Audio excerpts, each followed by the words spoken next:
And one of the reasons why you're sitting here with me today is that we've had a good track record with each other. Yeah. One of the things that happened today, I'm laughing because I told Queenie Good I was gonna pick her 11 o'clock on the Yeah. dot, Yeah. and I'm laughing because I sent her a text last night and said, do you want me to give you more time? And Queenie Good wrote me back and said, I could sense, I could sense, like, if I'm gonna be late, I'll let you know Yeah. in good time. Yeah. In the time. You sent me that text and I smiled. I sensed the thing as I left it.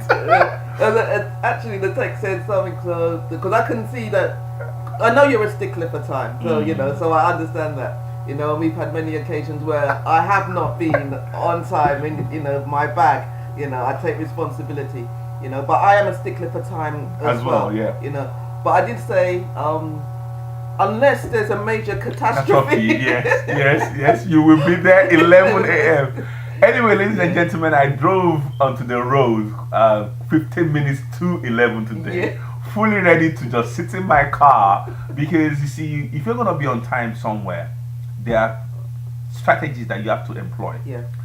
If you're gonna get to somewhere if you want to get to somewhere for 11, the best thing is to aim to get there 15 minutes before 11, because so many things can go wrong on the road. Maybe there's traffic, maybe there is. So I always give myself ample time. Yeah. I get to places, I'll park, and I'll start reading. And that's what I plan to do this morning. Only as I drove into the road, I saw Sam. Like, you will catch me out, I was ready.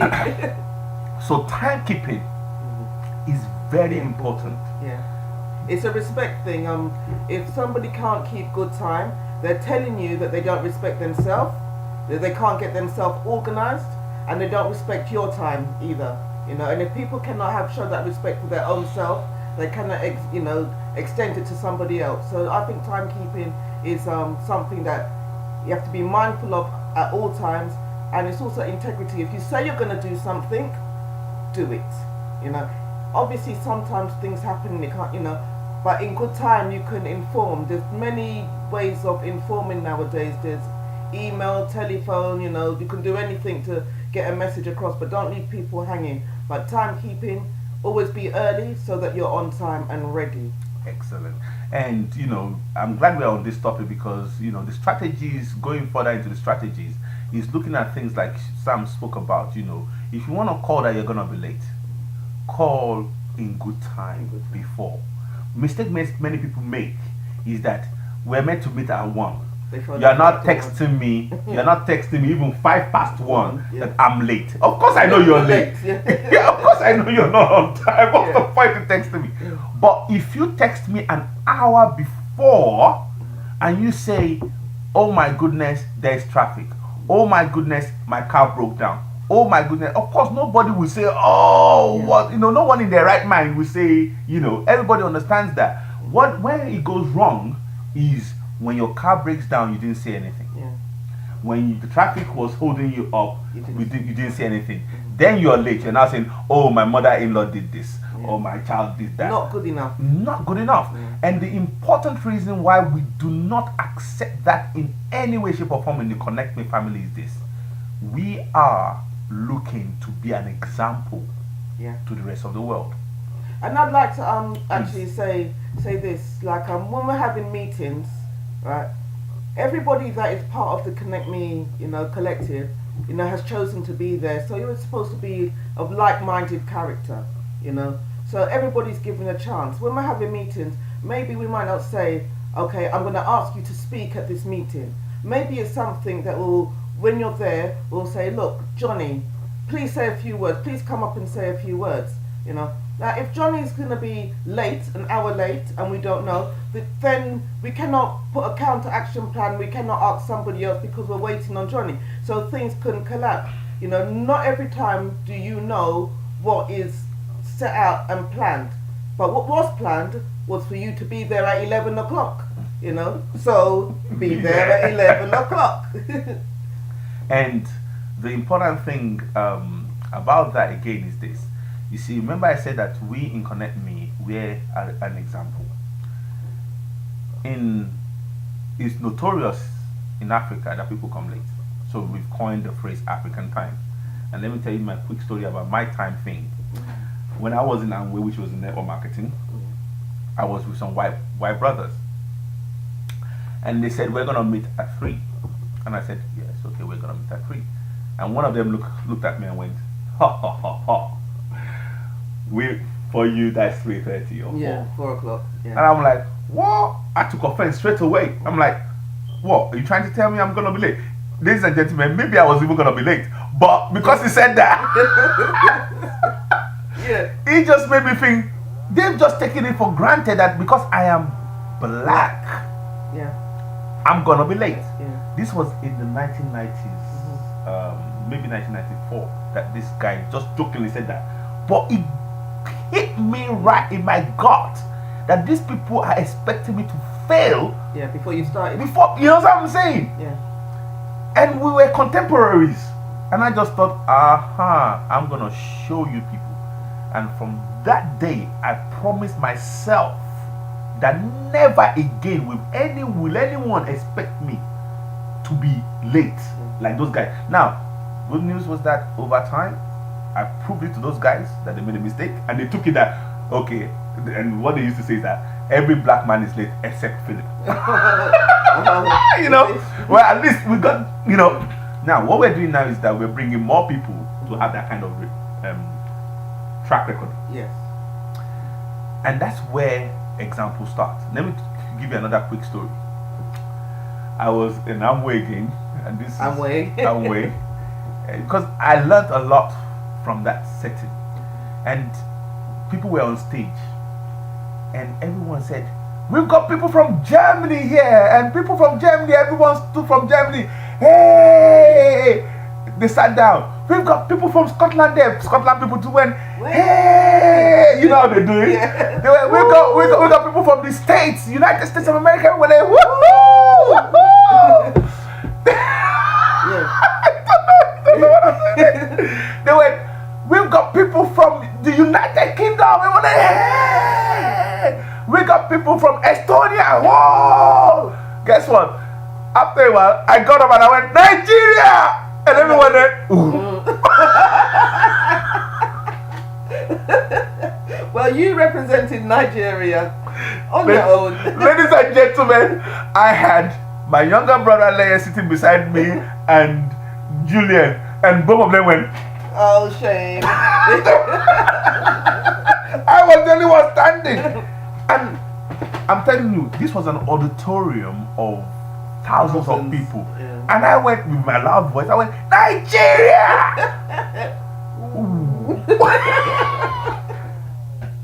And ladies and gentlemen, as I sat down, I thought, maybe that is where my passion is coming from. You're going to change that, yeah. Example. Yeah. I understand the example. At that point, you realised that is never going to happen to you again. You want the, woo, Nigeria! Yeah, why not? Build it, Mr. Phil. Build it. Because when they say, woo, Nigeria, is because we've proven to them. Yeah. Yeah. Right now, you know the state of things. So don't let me cry. Because I could start crying right now. It's possible, everything. And if you can think it, you can speak it, it can happen, you know. And it will happen. It will happen. Because the few that choose have the ability to make a tremendous change. And the benefit of that change is for all of us. Yeah. It's for all of us, you know. Because when we're talking about benefits of Connect Mie, you know, there's been some benefits that you have experienced, Sam, that other women look at you and they say, what's so special about her? Why are all these men supporting her? You see? And they jealous? And they cannot access the kind of access you have for us. You want to talk about that a bit? Yeah, well, to be quite honest, like, some women seem to think that I have a lot of lovers. They can't understand how this thing works, you know, but when they do join us, then they understand it. But on first meeting, what they don't understand is that you can't just come and expect. You've got to give, you know. When you give, you will receive more. It just comes. It just happens. People are willing to help you. I do a lot of speaking, a lot of talking, a lot of events, and I know that there are people around me that I could call upon. Mr. Phil, for one, definitely.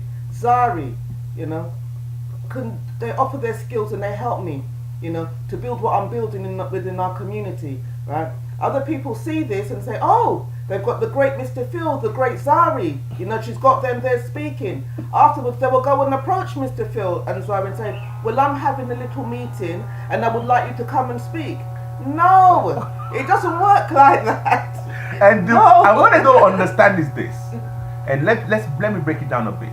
Without me asking, I can tell you, and I'm proud to say this, and this is no, I'm not embellishing anything. This is exactly how it happened.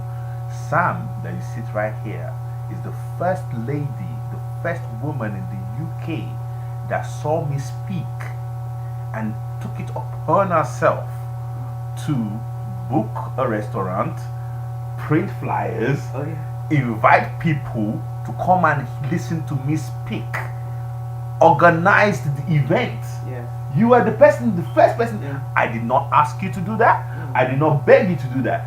You did it from a pure motive. Yeah. And when I was shocked when Sam did that. All you did then was you just called me and said, Mr. Phil, are you available on this date? I've printed flyers that people should come and listen to you speak. And I'm like, oh, it really blew me away. Now, you've done such things over and over again. Now, why on earth would you now have something going that you need our help, and we now say we don't want to support you? And that is the bit that these other women that come to meet me after they see me working with Sam, they now say, oh, I too have something, come and work there. I'm thinking, what, do you think I ain't got something to do?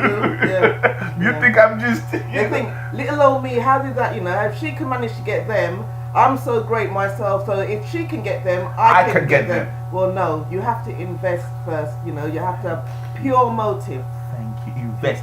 And you know what, one thing I'm so proud of is that I didn't have to sort of say, Sam, have a pure motive. Yeah. I didn't have to say, you did that just naturally. And I said, my first meeting with you, Mr. Phil, I was like, this is the first time I'm hearing somebody that thinks exactly like me, and to hear it being spoken so eloquently, because I'm not as eloquent as putting my words together to give these big speeches and talks, right? But what Mr. Phil was talking about, I agreed with everything. It's something that truly from my core, I believe, and the fact that he can speak it, and when I'm trying to explain to my network before we had joined, forces, right, I couldn't put it together as eloquently as Mr. Phil. So why would I not get my network together, have them sat down and then invite Mr. Phil to come and speak?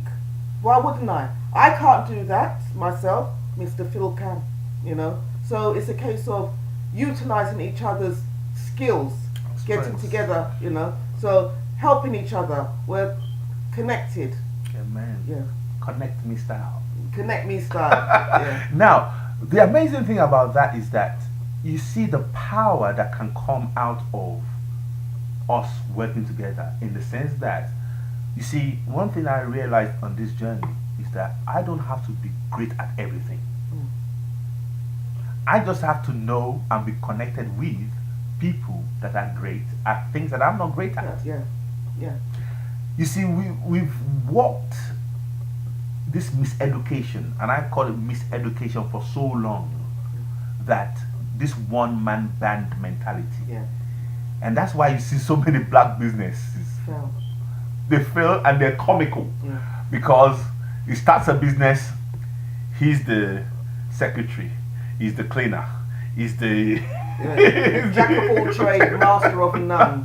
Yeah. And he's trying to do everything himself. This one-man band. And doesn't want to let anybody in. No, because they don't want them no, to steal my ideas. I'm not letting them know this. I'm not letting, so they keep it to themselves. Sorry, And, oh no, that's it. Please carry on. Please carry on. When their limitations, when they've reached their limitations, it can't go no further. And this is it. So there's only one way it's gonna go, and that's down.